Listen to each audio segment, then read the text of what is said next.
Hi, my name is Anisha Koyoply, and today my presentation will be on ALS, aka Lou Gehrig's disease.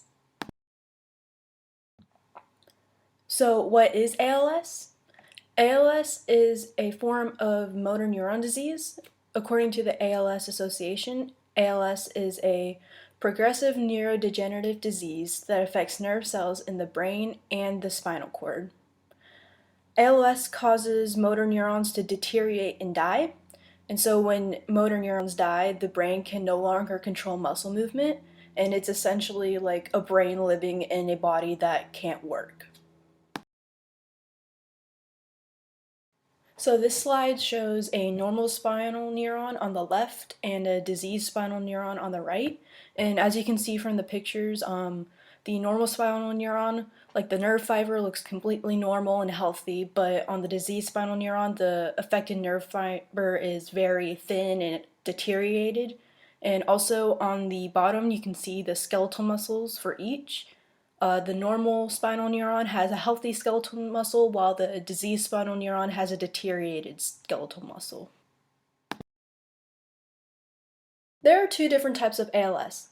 There is sporadic ALS, and then there's familial ALS. I'm going to briefly discuss the differences between the two. So sporadic ALS is the more common of the two, and it accounts for 90 to 95% of all cases in the United States. Familial ALS means that the ALS is inherited from one generation to the next.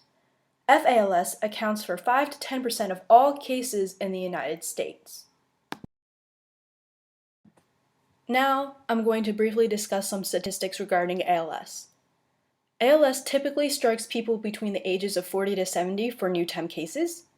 Approximately 5,600 Americans are diagnosed annually. Also, approximately 20,000 Americans can have the disease at any given time.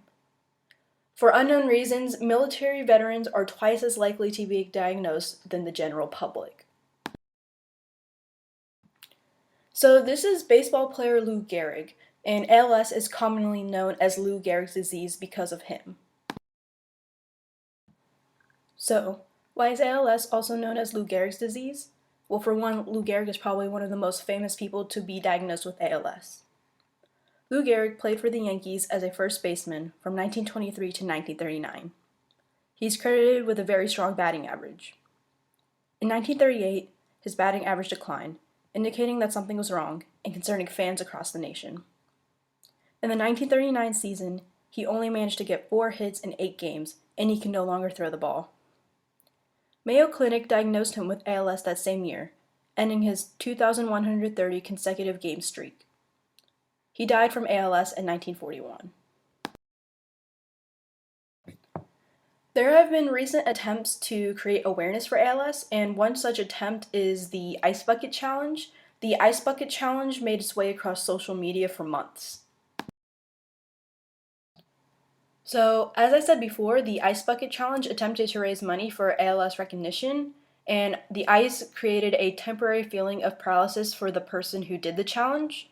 However, many people forgot that ALS was a serious issue. A lot of people did the challenge so they would not have to donate to the ALS Association. However, donating would lead to support for people with ALS and help find a cure. So the Ice Bucket Challenge was pretty much treated more as a social fad rather than promoting awareness, which is pretty sad in my opinion because ALS is a serious issue, and even if you did the challenge, I think you still should have donated to the cause.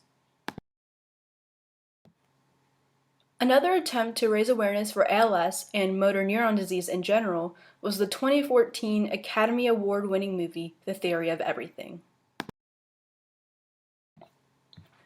The Theory of Everything shows how a young Stephen Hawking was diagnosed with ALS while he was in college.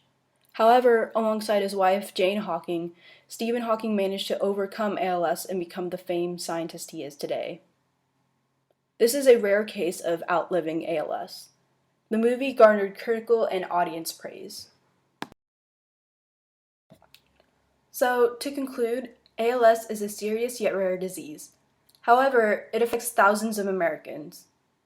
I think that there needs to be more awareness for ALS other than the Ice Bucket Challenge and the movie The Theory of Everything, because there isn't a cure at the moment. And hopefully there will be a cure in the future if enough money goes towards a cause. The next two slides show the sources that I used for this PowerPoint presentation.